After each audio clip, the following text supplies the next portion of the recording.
Mon titre, c'est Un appel à être bouillant. Peut-être que certains d'entre vous ont déjà reconnu le texte qu'on va partager ensemble. D'autres non, mais vous inquiétez pas, on va vite le découvrir. Aujourd'hui, on va parler de l'Apocalypse, un texte de l'Apocalypse. Pas tout l'Apocalypse, je vous rassure. On va parler d'un texte de l'Apocalypse. L'Apocalypse, aujourd'hui, peut-être que pour toi, c'est ça. Ça, c'est un petit peu l'interprétation moderne que Hollywood fait de l'Apocalypse. Donc, c'est des films avec une certaine vision de la fin du monde, des films où ça part un petit peu en cacahuète, en catastrophe. Mais qu'est-ce que ça veut dire vraiment l'Apocalypse en réalité? Est-ce que ça veut dire catastrophe? Est-ce que ça veut dire que ça va mal se terminer? Ben en fait, pas du tout. Qu'est-ce que ça veut dire Apocalypse? Est-ce qu'il y en a qui... Alors, pas Anaël, parce qu'Anaël, il a grandi en Grèce. Il parle grec couramment. Alors, c'est pas ça que ça veut dire. Révélation, super. Ça veut dire révélation, ôter le voile.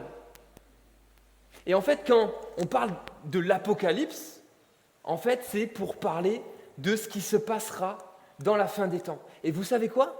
Si on remonte un petit peu aussi étymologiquement dans ce terme Apocalypse, ça ne veut pas seulement dire révélation, mais il y a cette notion de bonne nouvelle. Donc, rien à voir avec ça. Rien à voir avec la catastrophe. Rien à voir avec tout le monde souffre, tout le monde est perdu. Non. Pour les croyants, la révélation de l'Apocalypse de Jean, écrit par Jean, inspiré par le Saint-Esprit, c'est un message d'espoir. Amen. Parce qu'à la fin, c'est la vie qui gagne. Parce qu'à la fin de l'Apocalypse, c'est le bien qui triomphe. Et la vie éternelle est promise aux croyants, à ceux qui croient, à ceux qui se donnent à Christ. Donc, c'est une bonne nouvelle. Et ensemble, aujourd'hui, on va décortiquer un texte de l'Apocalypse. C'est vrai, c'est un texte pas facile à entendre. Et moi, le premier, combien ce texte, il me travaille, les amis, combien ce texte, il vient me chercher dans ma vie chrétienne, dans ma relation avec Dieu. Ça vient me challenger. Moi, le premier, j'aimerais vous le partager parce que je crois qu'il est plein de richesses, surtout pour aujourd'hui. Surtout pour notre génération de plaisir instantané, pour notre génération de je ne sais plus m'ennuyer sans aller sur un réseau social, pour une génération où j'aime que tout aille vite, où tout est facile, où j'ai même plus besoin de chercher sur Internet. C'était trop facile, on nous a mis un moteur de recherche qui s'appelle ChatGPT où il y a tout dedans. Comme ça, c'est plus simple parce que chercher dans Google, on est d'accord que c'était un petit peu long. Mais dans cette génération dans laquelle on vit aujourd'hui, il y a des défis bien particuliers. Et la Bible, même si elle a été écrite il y a des milliers d'années, moi je crois qu'aujourd'hui, elle a encore le même effet et elle peut, toi, te bénir et t'amener plus loin. Oh, il me manque une slide, ok. Donc on y va ensemble. Apocalypse 3, versets 14 à 22. Comme ça? Ouais, ça pop un peu, ouais. Hop. Sinon, je prends un micro-main, Josti, qu'est-ce que tu dis? Je continue? Allez, ok. C'est Jésus qui révèle à Jean d'écrire 7 lettres à l'église de Laodicée. Et on lit ensemble, écrit à l'ange de l'église de Laodicée. Voici ce que dit l'Amen. Amen, c'est Jésus. Ça veut dire qu'il en soit ainsi, vérité. Et ici, c'est Jésus. Le témoin fidèle et véritable, le commencement de la création de Dieu. Il dit, je connais tes œuvres. Je sais que tu n'es ni froid ni bouillant. Puisses-tu être froid ou bouillant? Ainsi, parce que tu es tiède et que tu n'es ni froid ni bouillant, je te vomirai de ma bouche.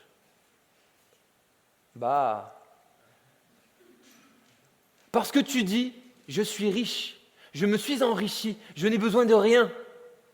Et parce que tu ne sais pas que tu es malheureux, misérable, pauvre, aveugle et nu. Je te conseille d'acheter de moi de l'or éprouvé par le feu, afin que tu deviennes riche, et des vêtements blancs, afin que tu sois vêtu, et que la honte de ta nudité ne paraisse pas, et un collier pour oindre tes yeux, afin que tu vois. Moi, je reprends et je châtie tout ce que j'aime. Aie donc du zèle et repens-toi. Voici, je me tiens à la porte et je frappe. Si quelqu'un entend ma voix et ouvre la porte, j'entrerai chez lui. Je souperai avec lui et lui avec moi.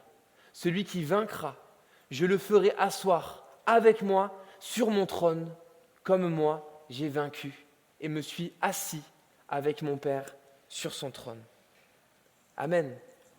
Ça fait beaucoup de versets, c'est vrai, mais je crois que ce texte il est quand même assez explicite. Il parle un peu de lui-même et on va essayer de le décortiquer ensemble un peu, on va essayer d'aller un petit peu en profondeur, creuser ce que le Seigneur veut dire à cette Église et en quoi c'est important pour nous aujourd'hui.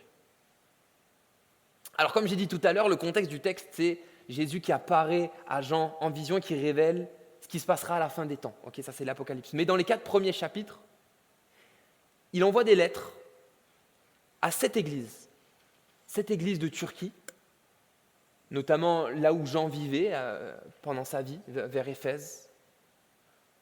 Et moi, quand je lis ce texte, cette lettre écrite pour l'église de Laodicée, j'ai l'impression de voir ma génération. J'ai l'impression de voir ma génération dans mon pays de France. J'ai l'impression que ça n'a jamais été autant d'actualité. Laodicée, c'est une ville qui est développée. C'est une ville qui est riche. C'est une ville qui aurait tout pour être irréprochable. Mais finalement, on voit que Jésus, c'est la seule église parmi les 7 où il leur fait aucun compliment. Il leur fait aucune éloge. L'important, c'est ce que Jésus pense d'elle. Et là, on voit que Jésus, il pense des choses négatives, mais bien plus que ça, il met le doigt sur la solution. C'est pas tout de se laisser brosser dans le sens du poil, mais quand on te dit ce qui ne va pas, et qu'en plus on te dit comment faire, si notre cœur est bien disposé, Seigneur, viens nous dire ce qui ne va pas. Viens nous dire quand il y a quelque chose à changer, parce que si on est une église, c'est qu'on veut te plaire, c'est qu'on veut être tes enfants, c'est qu'on veut être connecté à Dieu, c'est qu'on veut aller plus loin avec Dieu. Et là, c'est ce qui est en train de se passer pour cette église. Alors, le plan du coup qu'on va suivre, qui du coup est ici, premièrement, on va voir que c'est Jésus qui donne la température. C'est Jésus qui dit à l'église, tu es tiède. On le voit dans la Bible, c'est son avis qui compte. C'est lui qui a la règle de mesure. C'est lui qui dit si quelqu'un est fidèle ou pas. C'est lui qui sait toutes choses. Nous, on peut estimer autour de nous, on peut dire tel chrétien, il a l'air fidèle et tout ça, mais celui qui sait vraiment, c'est Jésus, c'est la parole de Dieu, la parole de vérité qui sépare jointure et moelle, nous dit la parole de Dieu, qui va éclairer la vraie lumière, celle qui sait toutes choses. Ensuite, comme je l'ai dit tout à l'heure, Laodicée, c'est une église dans une ville riche. Et l'église dit « je suis riche ». Mais on va voir qu'il y a un contentement matériel et un contentement spirituel qui vont venir en opposition à sa situation. Et ensuite, on va voir les clés que le Seigneur donne à cette église qui est tiède pour passer de tiède à bouillant. Qui ce soir ne veut jamais être tiède? Vous avez vu? Jésus dit, si tu es tiède, je te vomirai de ma bouche. Moi, les amis, je ne veux pas être vomi de la bouche du Seigneur. Moi, je ne veux pas me refroidir. Je ne veux pas être entre les deux. Je ne veux pas être tiède. Alors, on va voir ensemble que c'est ce que Jésus pense qui est important. Et c'est Jésus qui donne la température. Vous savez, il n'y a pas longtemps, j'ai fait des travaux chez moi. Et j'ai fait un petit peu du placo. Et moi, je ne suis pas du tout un pro du placo. Mais alors, pas du tout. C'est la première fois que j'en faisais, et j'ai fait de mon mieux, et j'étais assez content. Et avec mon père, on a fait un mur comme ça et tout, on colle la plaque de placo, et on dit, oh, pas mal quand même, hein. Et là, derrière nous, arrive mon oncle, Laurent. Peut-être certains connaissent et rigolent déjà. Il arrive comme ça, il sourit. Et tonton Lolo, comme on l'appelle, il arrive avec son niveau laser. Et déjà, de base, il l'avait vu, mais alors quand il a mis le niveau, il n'y avait plus rien de droit en fait. Le mur, il était tout sauf droit. Là, ça y est, le verdict était tombé. La vérité était sous nos yeux. On était mauvais en placo. Voilà. On ne pouvait plus le nier. La précision avec laquelle le laser donné ne pouvait pas nous laisser croire que le mur était droit. Comme ça, à l'œil, ça passait. Comme ça, à l'œil, c'était acceptable.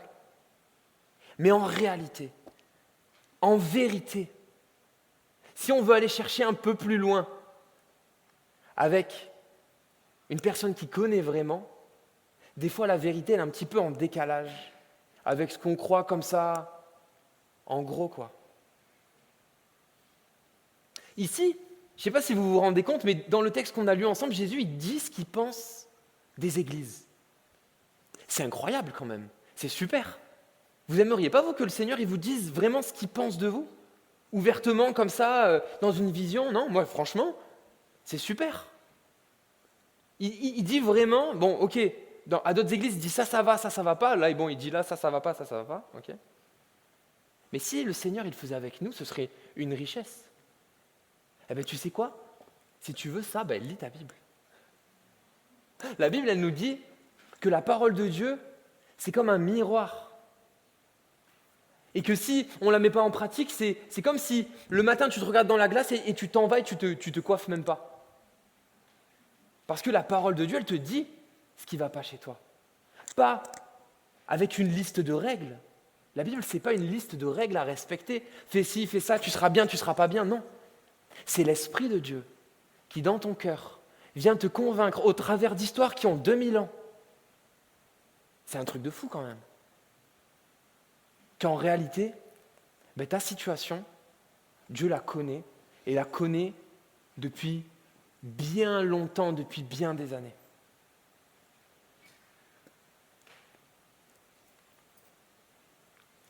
Première partie du texte.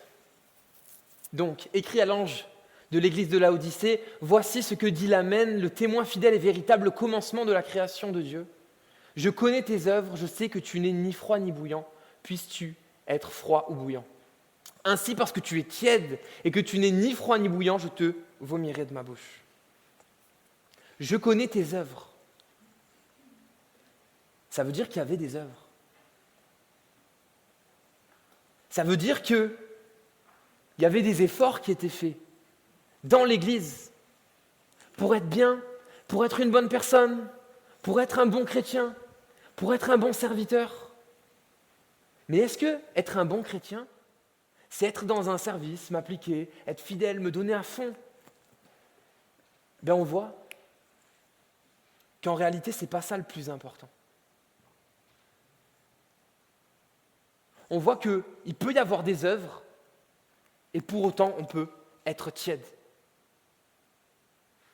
Quand Jésus dit cette référence à l'eau froide, tiède, bouillant, il ne dit pas ça au pif comme ça pour utiliser une image.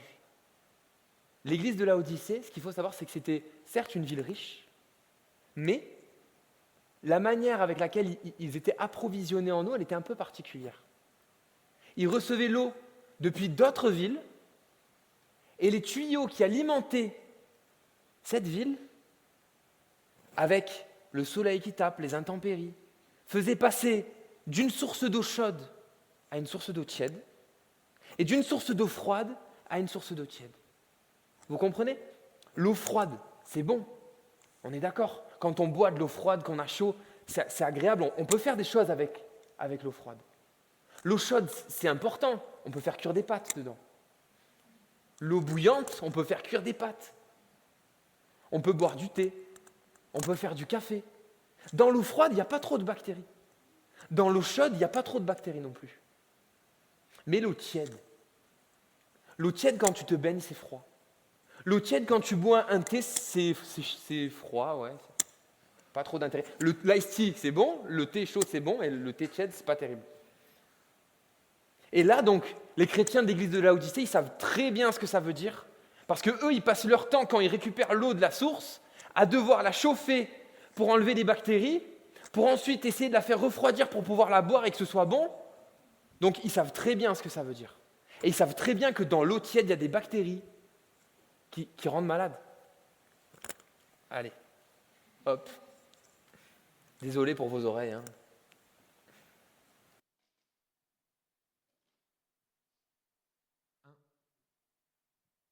Allez, c'est bon, on y va.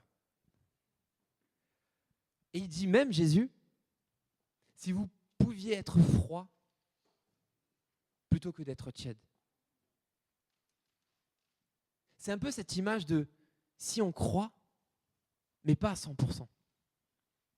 Si on croit, mais qu'on ne vit pas 100% de notre foi. Qu'on ne vit pas 100% pour lui. Jésus s'est donné à 100%. Jésus à la croix, il n'a pas juste fait 10 minutes. Il n'a pas juste passé 1 heure. Il est allé mourir. Il a donné sa vie. Qu'est-ce qu'il pouvait donner de plus que sa vie? Il est allé jusqu'au bout pour toi, pour moi. Et nous, en échange, qu'est-ce qu'on lui donne? Comment on vit avec lui en échange? Si demain le Seigneur faisait comme il fait aux églises de l'Apocalypse, qui nous disait ce qu'il pensait de nous, qu'est-ce que ce serait notre excuse? Qu'est-ce qu'on dirait? Est-ce que ce serait recevable? Ou est-ce qu'en fait on dirait ouais non c'est vrai en fait Seigneur, je pense que pour moi dans ma vie ça faisait sens cette excuse-là de ne pas venir à l'église, cette excuse-là d'être pas impliqué dans mon église ou de ne pas prier ou de ne pas lire la Bible parce que j'ai trop de choses dans mon agenda, parce que là en ce moment je fais mes études et je me consacrerai à Dieu plus tard. Ou là, en ce moment, je viens de commencer un travail, du coup, je suis à fond dedans, mais après, je reviendrai. Si Dieu faisait un point vraiment, est-ce que, à cet instant précis, est-ce que lui, il approuverait ça? Est-ce que lui, il dirait, oui, ok, c'est pas grave, laisse-moi de côté un moment, et puis quand tu auras fini cette période, tu reviendras.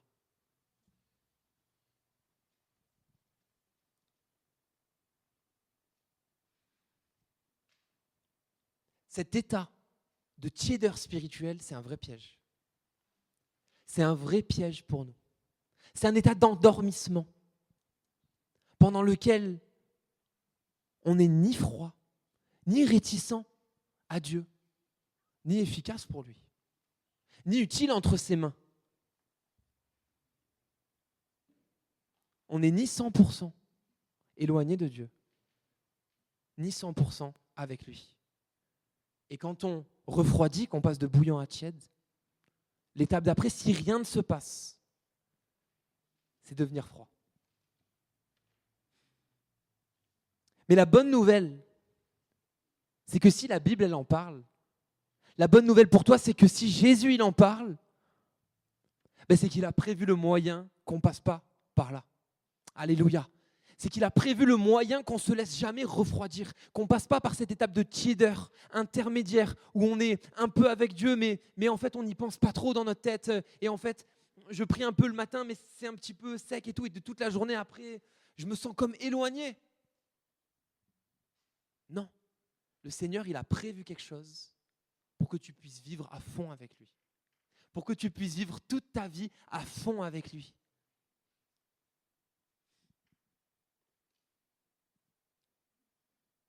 Contentement matériel ou spirituel. On lit la deuxième partie.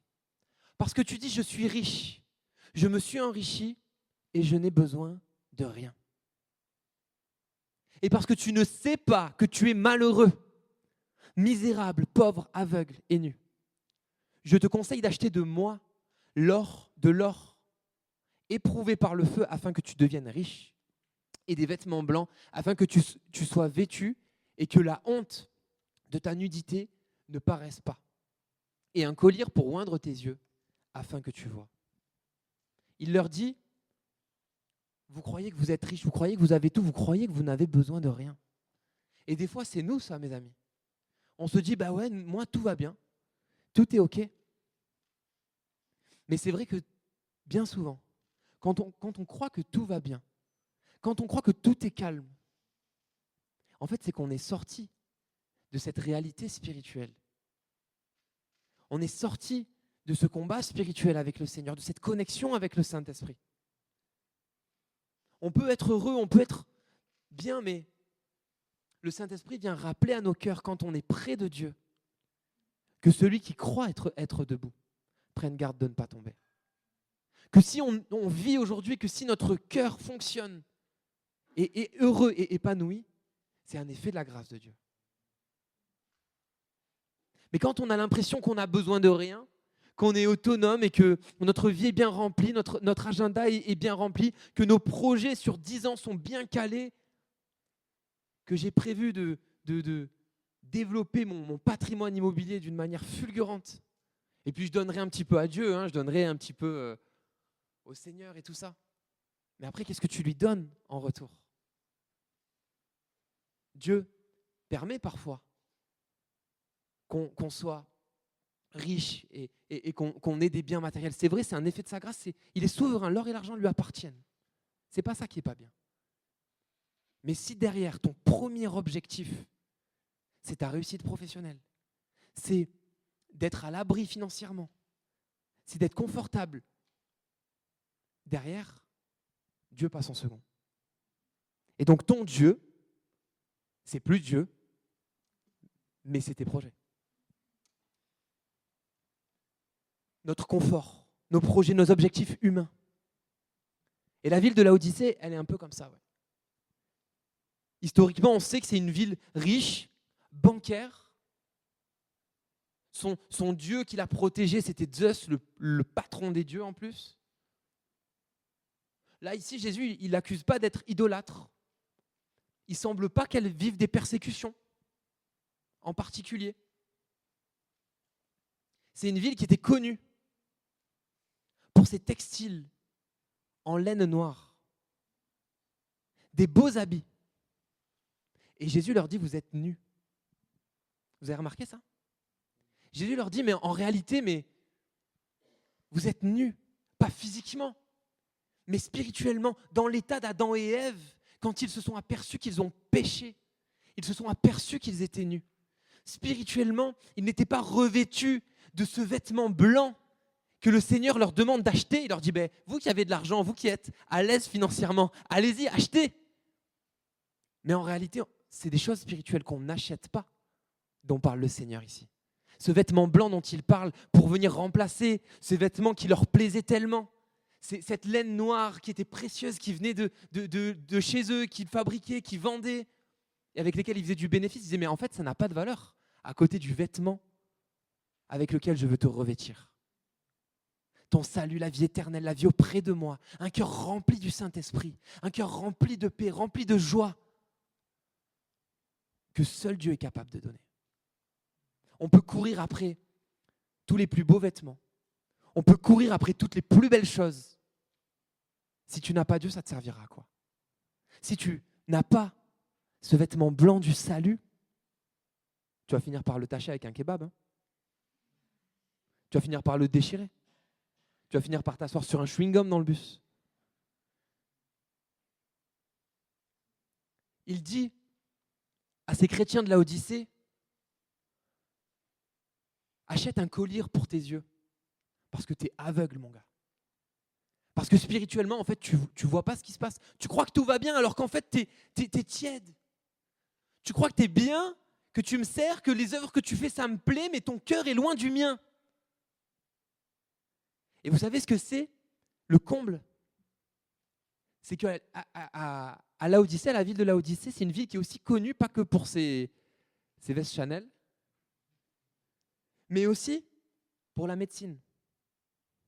Et elle était spécialisée en otorhinolaryngologie. Laryngologie, je me suis trompé, pardon. J'ai voulu le dire vite et voilà. Et à Laodicée, ils ont développé une pommade oculaire qui servait à soigner les yeux. Et il leur dit, mais vous qui redonnez la vue, vous qui êtes si forts, achetez-vous du collyre spirituel pour voir un petit peu. Achetez-vous du collyre spirituel pour voir qu'en fait vous êtes éloigné de moi, que moi je ne suis pas avec vous dans vos projets, que vous essayez de faire par vos forces, mais qu'en réalité, votre cœur est éloigné du mien.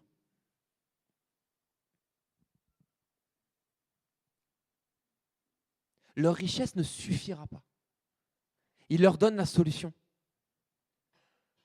Achète de moi de l'or éprouvé par le feu. Concentre-toi, ça veut dire sur ces choses spirituelles. Concentre-toi sur moi, reviens à moi. Reviens à moi et tu verras que ce que je pourrais te donner, en réalité, ça a beaucoup plus de valeur que ce que tu as actuellement. Je te rendrai riche avec cet or éprouvé. Ton cœur sera dans la paix, ton cœur sera dans la joie. Tu seras heureux. Peut-être que ce soir, tu n'es pas heureux, tu es dans un désert dans ton cœur et tu ne sais pas pourquoi. Tu ne comprends pas pourquoi. Tu te dis, mais pourtant, je prie avant de manger, pourtant, je crois, pourtant, je viens à l'église, je suis même dans un service et tu ne comprends pas pourquoi. Mon ami, si ton cœur s'est éloigné du cœur du Père, alors ton cœur revient à son ancienne nature, pécheresse et loin de Dieu. Ce vêtement qu'il veut nous donner, ce vêtement blanc, celui de la vie éternelle, cette espérance du salut. À qui c'est jamais arrivé, quand tu te retournes et que la personne avec qui tu es, elle a disparu, de croire que c'est l'enlèvement? De croire que c'est l'enlèvement. Oh, enfin, le Seigneur, il est revenu, je suis encore là, moi, qu'est-ce que j'ai fait? À qui c'est jamais arrivé? Bon, du coup, personne. À qui c'est déjà arrivé? Personne non plus. Bon, que moi, voilà. Alors, du coup, je fais mal du placo et quand je perds quelqu'un, je crois que Jésus il est revenu. Mais les amis, ce que je voulais vous dire par là, c'est que aujourd'hui, moi, je m'en sers comme un indicateur de dire, mais non, c'est quoi ça? Jésus il est revenu, mais moi, s'il revient, je pars avec lui. J'en suis sûr, je suis près de lui. Son cœur est près du mien, je suis près de son cœur. Je vis ce qui est écrit dans sa parole. C'est pour moi un repère. Il me donne sa paix, il me donne sa joie. Et il ouvre mes yeux sur ce qui est bon ou pas. Il ouvre mes yeux spirituellement pour savoir ce qui lui plaît ou pas. Quand j'étais enfant, j'avais une grande tante qui, à Noël, m'offrait toujours des cadeaux pour 5 ans de moins que moi. Quand j'avais 15 ans, elle m'offrait des petites voitures. Mais c'était pas sa faute, c'est qu'elle ne me voyait pas souvent. J'étais loin d'elle et je lui en voulais pas. Et quand elle me les offrait, je lui disais merci, c'est l'intention qui compte, on est d'accord? Voilà. Mais en fait, la réalité, tout simplement, c'était qu'elle ne pouvait pas savoir ce qui me plaisait si elle ne me le demandait pas. Moi, pour offrir toujours le bon cadeau d'anniversaire à Linda, je prie et le Seigneur me le donne en pensée. Non, je fais ma petite enquête. Dès qu'elle me dit « Ah, j'aime bien ça », hop, je note dans ma tête, je prends en photo et je lui dis « Ah non, j'aime pas ». Comme ça fait quand même la surprise. Mais si je sors pas balader avec elle, je ne connais pas ses goûts, je ne peux pas savoir ce qui lui plaît ou pas. Et si ton cœur n'est pas connecté à celui du Seigneur, comment est-ce que tu veux savoir ce qui lui plaît? Comment est-ce que tu veux savoir si tu fais le bon choix d'orientation selon la volonté de Dieu, si ton avenir est dans les clous spirituellement, si ton cœur est éloigné du cœur de Dieu? Les amis, le cœur de Dieu, il est accessible. C'est à nous de le rechercher. C'est à nous de le rechercher. Allez, on passe à la suite. Passe de tiède à bouillant. Ou reste bouillant. ou passe de froid à bouillant. Moi, je crois que le Seigneur, il veut que tout le monde bouillonne ce soir pour lui, d'amour pour lui. On va faire des pâtes pour tout le monde après. De l'eau qui bout et des pâtes. Amen.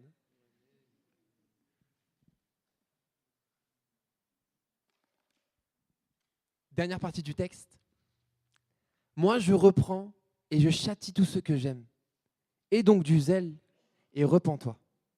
Voici, je me tiens à la porte et je frappe. Si quelqu'un entend ma voix et ouvre la porte, j'entrerai chez lui et je souperai avec lui. Vous avez vu, je vous ai dit qu'il allait avoir des pâtes à un moment donné. Et lui avec moi. Celui qui vaincra, je le ferai asseoir avec moi sur mon trône, comme moi j'ai vaincu et me suis assis avec mon Père sur son trône. Les amis, Jésus, il fait ressortir des choses mauvaises de l'Odyssée. Et il fait ressortir des fois des choses mauvaises de nos cœurs. Et moi, le premier, quand je me pose devant Dieu, que je suis sincère avec lui, je dis, mais Seigneur, mais tu as tellement de travail avec moi. Tu as tellement de patience avec moi. Mais derrière, la promesse, elle est là. Derrière, la promesse, elle est réelle. Le vêtement blanc, la vie éternelle auprès de lui, s'asseoir sur le trône avec Dieu pour l'éternité, comme le dit l'Apocalypse dans la suite, c'est accessible, c'est réel.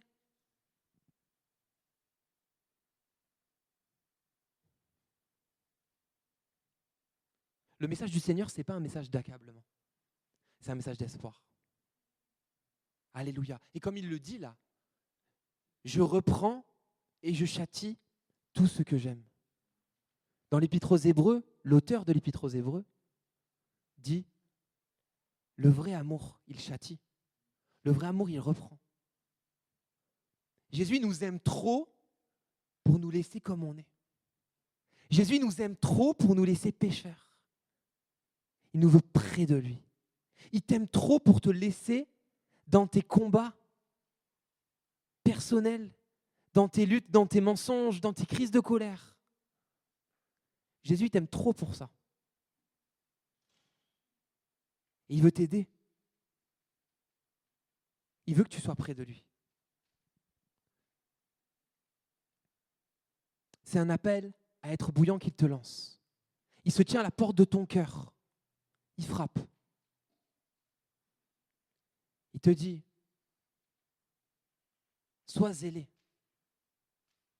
Sois courageux, bouge-toi.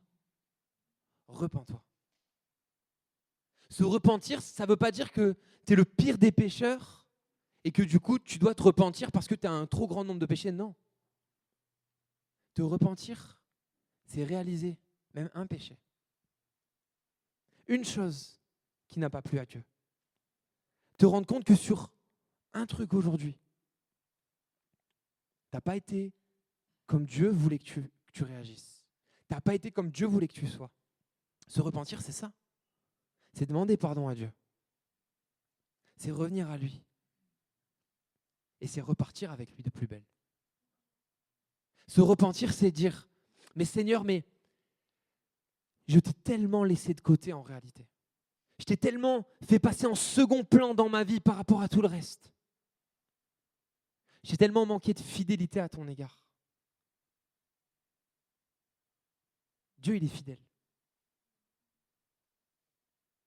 Il est vraiment fidèle envers nous. Il est toujours là. Quand on a besoin, il est là. Et nous, est-ce qu'on lui rend cette fidélité de toutes nos forces? Alors, ayons du zèle. Mettons-nous à genoux. Repentons-nous et revenons à lui. Et après, il dit, celui qui vaincra, je le ferai asseoir avec moi sur mon trône, comme j'ai vaincu. Parce qu'en fait, celui qui vaincra, ce n'est pas celui qui combattra. Hein. C'est celui qui est avec Jésus, parce que Jésus, il a déjà tout accompli. Il a dit sur la croix, tout est accompli. La vie éternelle est pour ceux qui croient en moi. La vie éternelle est pour ceux qui me donnent leur vie. Et pour ceux qui me choisissent plutôt que de choisir l'ennemi. Plutôt qui me choisissent moi que le monde. C'est là que tu vaincras. Mais surtout si tu restes jusqu'au bout avec lui. Parce que comme on l'a vu, il y a tellement de convoitises, il y a tellement de choses qui nous poussent, qui nous amènent à nous refroidir, qui nous amènent à devenir tièdes. on a tellement vite fait de rester dans notre confort. Et pour ça, c'est par le Saint-Esprit en toi que tu y parviendras. Réalise ce soir que sans le Saint-Esprit, tu ne peux rien faire. Qu'est-ce qu'il a dit Jésus aux disciples? Il voulait aller évangéliser la terre entière. Il a dit hop, hop, hop, hop, hop, attendez. Avant la Pentecôte, vous allez nulle part, les gars. Avant d'avoir reçu le Saint-Esprit, ne bougez pas, vous allez faire carnage. La Bible, elle dit que lorsqu'on devient enfant de Dieu, lorsqu'on lui donne notre vie, lorsqu'on lui donne notre cœur, lorsqu'on se repent, lorsqu'on on le choisit lui et qu'on laisse tomber notre vaine manière de vivre, alors le Saint-Esprit, il est en nous. Et toi, tu as besoin de réaliser que la solution, elle vient du coup de dedans de toi, du Saint-Esprit. Pas de toi, mais du dedans de toi. Ne t'attends pas à un Dieu lointain qui te répondra dans 1 mois, qui te répondra dans 15 jours. Tu lui fais une prière, Seigneur, je veux être en feu, et peut-être dans 1 mois, il y a un truc qui va se passer. Non. Si tu lui as donné ta vie, si tu lui as donné ton cœur, le Saint-Esprit est en toi. Et tu peux choisir de le suivre. Tu peux choisir de lui laisser plus de place. Tu peux choisir de le laisser grandir en toi, de le laisser te façonner. Il n'y a que comme ça que tu arriveras à avancer. Il n'y a que comme ça que tu arriveras à te laisser façonner. Il n'y a que comme ça que le Seigneur pourra ensuite te communiquer sa volonté et que tu pourras le connaître. Prier sans cesse, c'est ça, les amis. Être en communion avec l'Esprit Saint, avec l'Esprit de Dieu. C'est de cette manière-là que le Seigneur il a choisi d'agir pendant la période de l'Église. Il a choisi de se servir de nous. Mais comment est-ce qu'il pouvait se servir de nous si nous, on était si loin de lui? Il a trouvé la solution. Il a cassé ce mur de séparation qui était le péché d'entre Dieu et nous. Et maintenant, grâce au sacrifice de Jésus, son esprit peut venir habiter en nous. Son esprit peut venir prendre toute la place. Son esprit peut nous parler, son esprit peut nous conduire. Et sans lui, on peut être des bons humains. On peut être des bonnes personnes. Mais on n'a pas accès à cette portée spirituelle que seul le Saint-Esprit a. Et si tu veux ne pas avoir une vie juste bonne, juste équilibrée, juste confortable, mais vivre réellement cette vie que le Seigneur il a pour toi, vivre réellement ce feu que le Seigneur il a pour toi, alors c'est le Saint-Esprit que tu dois écouter. Pas des pronostics humains, pas des probabilités, mais l'Esprit de Dieu qui veut te communiquer ce qui lui plaît. Et ensuite, il te poussera à faire de ta richesse les choses du royaume et non plus les choses matérielles. À faire du collier spirituel qui éclaire tes yeux spirituels. À te donner cette assurance du salut. Cette paix, cette joie, ce trésor dans ton cœur. Le Saint-Esprit, il va t'amener à mourir à toi-même.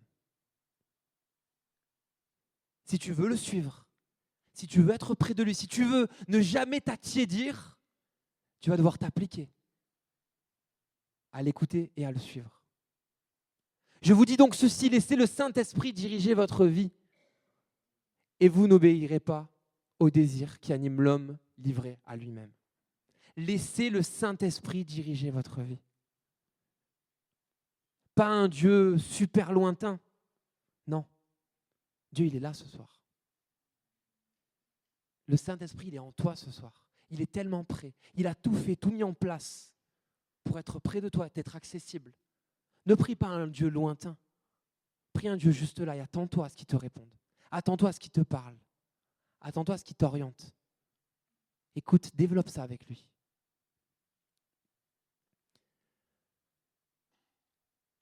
Je vous dis donc ceci, laissez le Saint-Esprit diriger votre vie et vous n'obéirez pas aux désirs qui animent l'homme livré à lui-même. Car les désirs de l'homme livré à lui-même, ces désirs, sont diamétralement opposés à ceux de l'esprit. Et l'esprit a des désirs qui sont opposés à ceux de l'homme livré à lui-même, à ceux de la chair. Les deux sont opposés l'un à l'autre. C'est pourquoi vous ne pouvez pas être votre propre maître. Ça nous est impossible. Par nos propres forces, on ne peut pas faire la volonté de Dieu. Par nos propres forces, on ne peut pas plaire à Dieu. Par nos propres forces, on ne peut pas être bouillant. Et ça, on a besoin de le réaliser tellement fort, mes amis, que ça va changer le rapport qu'on a avec le Saint-Esprit qui habite au-dedans de nous. Quand le Seigneur il dit aux disciples, attendez de recevoir le Saint-Esprit, attendez d'être baptisés dans le Saint-Esprit, attendez de recevoir ce revêtement de puissance sur vous, c'est pas pour rien, c'est pas des blagues. C'est parce que pour faire la gloire de Dieu, ils en avaient besoin, et pour nous, c'est pareil.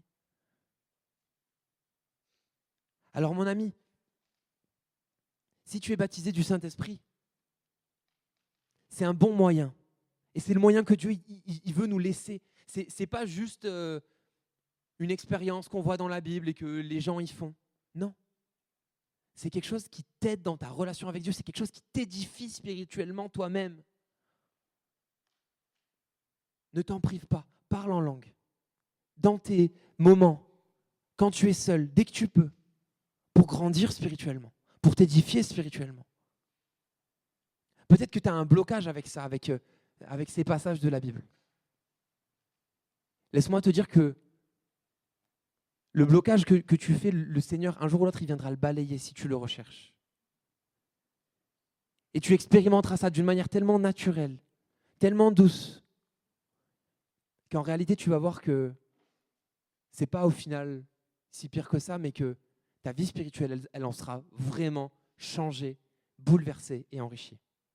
Ça, c'est une certitude.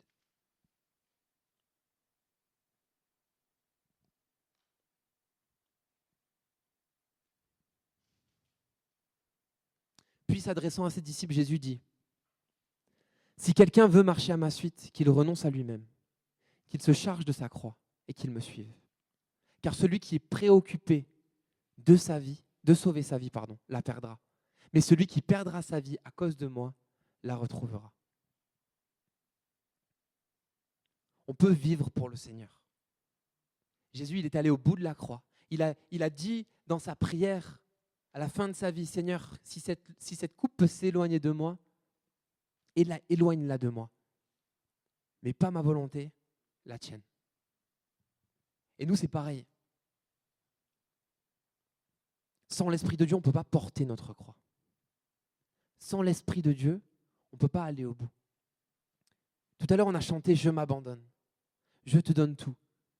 C'était même pas prévu. Que Anaïs, hier soir, elle m'envoie un message, elle me dit « Ah, du coup, je vais prendre tel chant et tout ». C'était précisément ces deux chants-là que je voulais lui demander de prendre si on avait un temps de prière après. Moi, je crois quand Dieu il permet des moments comme ça, c'est qu'il veut agir. Il est là, il est présent au milieu de nous. Et si Dieu il permet des corrélations comme ça, c'est qu'il veut agir. Je te donne tout. Je regardais les paroles de ce chant, je me disais, mais est-ce que ce n'est pas le chant qu'on chante le plus mécaniquement du monde ? Est-ce que ce n'est pas un des chants qu'on a le plus chanté en boucle, en boucle, en boucle ? Non ? C'est vrai, hein ? On l'a chanté tellement. Mais en fait, je pense que c'est un des chants qui a les paroles les plus profondes. Je te donne tout. Genre, c'est radical. Moi, donner tout. Mais est-ce qu'on le vit, ça ? Est-ce qu'on le réalise ? Est-ce qu'on s'en rend compte ? Et est-ce que quand on le dit, on le réalise ? Est-ce que quand on le chante, on le réalise ? Mais si tu ne t'abandonnes pas, si tu ne renonces pas à toi-même, si tu ne renonces pas à tes projets, si tu n'acceptes pas que le Saint-Esprit vienne manger avec toi, mais du coup, dans ton cœur, te dire ce qui ne va pas, te dire ce qu'il veut que tu fasses, te dire ce qu'il ne veut pas que tu fasses, changer la déco, choisir le menu, tu ne pourras pas vivre ça.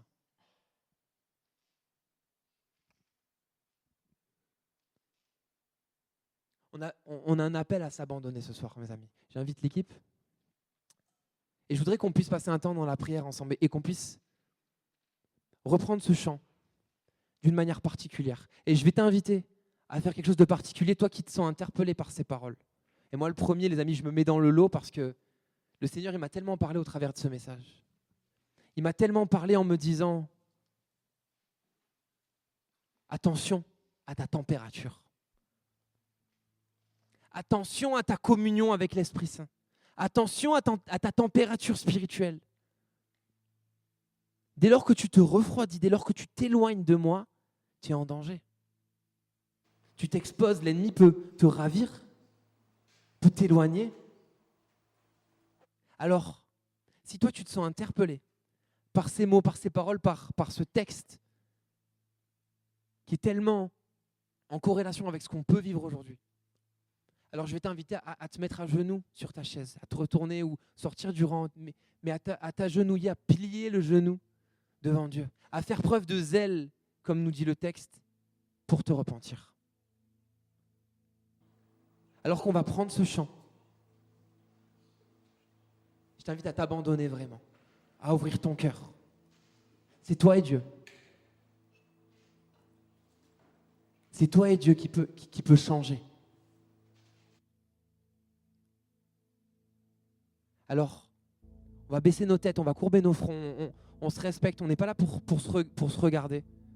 Mais si tu te sens interpellé, je t'invite à te mettre à genoux à ta place maintenant. Je t'invite à plier le genou devant le Seigneur maintenant.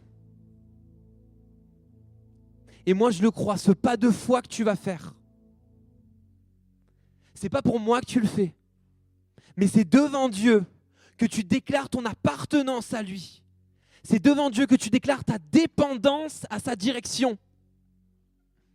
Et tu vas proclamer ces paroles. Je m'abandonne à toi. Je m'abandonne à ta volonté. Je m'abandonne à ta personne. Je m'abandonne à qui tu es. Parce que je ne veux pas vivre ma vie selon mes critères à moi, mais je veux vivre ma vie avec toi.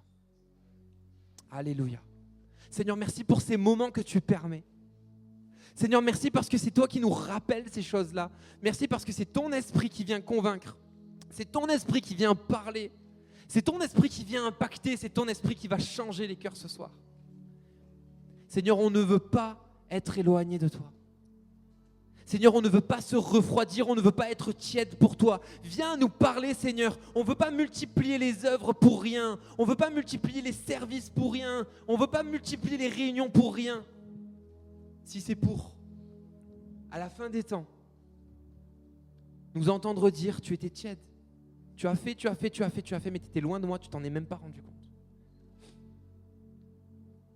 Seigneur, non pas notre volonté, mais la tienne. Oh Jésus. Et là où tu es, commence à prier, commence à parler à ton Dieu. Commence à parler en langue si tu es baptisé du Saint-Esprit. Commence à invoquer le nom du Seigneur. Commence à le rechercher. Commence à lui parler. Alléluia, Seigneur, tu es grand. Commence à le louer avec ta bouche, avec tes mots. Commence à lui déclarer ton amour. Commence à lui déclarer que tu veux qu'il change ton cœur. Commence à lui déclarer que tu as besoin de lui. Alléluia, Seigneur, mon Dieu, nos cœurs, ils sont tellement imparfaits. Viens les changer. Viens souffler comme un vent. Viens souffler comme un feu. Change nos cœurs à tout jamais. On s'abandonne à toi, Jésus.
besoin de toi. Mes bras ouverts, tu entends ma prière. Parle à mon cœur, parle à mon cœur. Je m'abandonne, je m'abandonne. Oui, je veux te connaître plus ce soir. Je veux te connaître plus. Je veux te connaître plus. Je m'abandonne. Que ce ne soit pas des paroles en l'air ce soir. Je m'abandonne. Je veux te connaître plus. Je veux te connaître. Je m'abandonne. Je m'abandonne. Je m'abandonne. Je veux te connaître plus. Je veux te connaître plus. Alléluia, alors qu'on va chanter, viens comme un vent puissant. Commence à louer ton Dieu avec ta bouche. Commence à louer ton Dieu avec tes mots.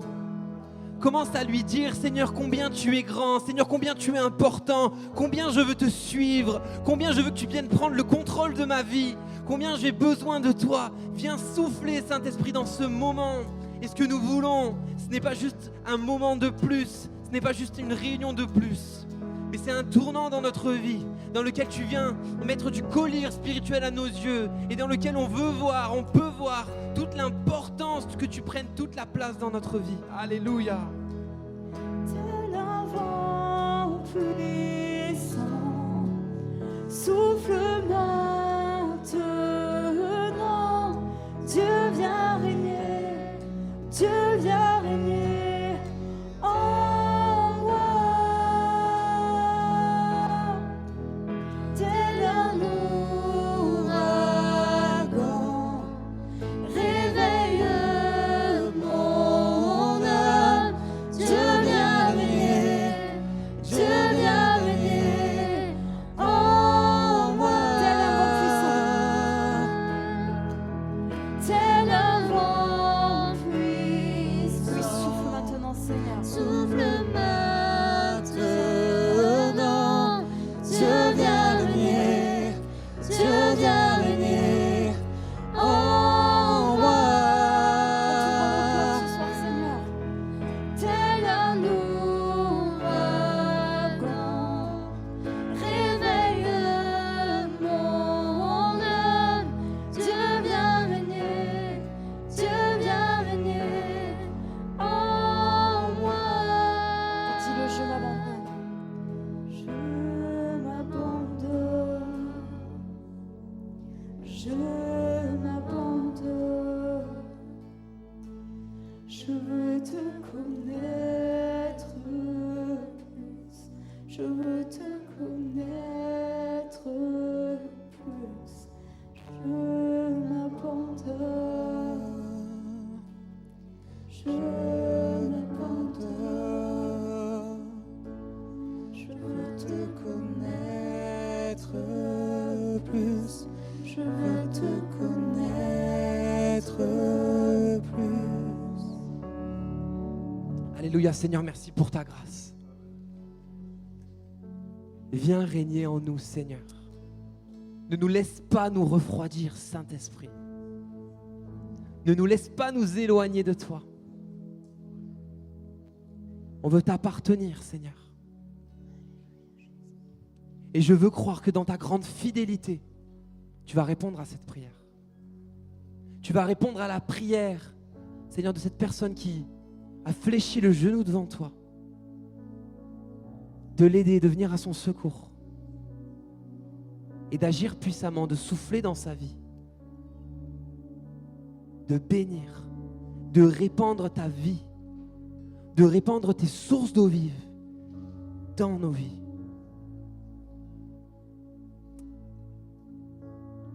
Tu es tout puissant, Seigneur. Nos vies t'appartiennent. Tu es notre roi. Et nous voulons le proclamer que c'est toi qui règnes sur nos cœurs et nos vies. Alléluia.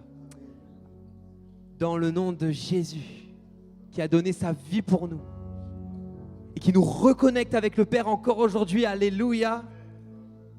Nous le croyons. Amen. Amen. Amen.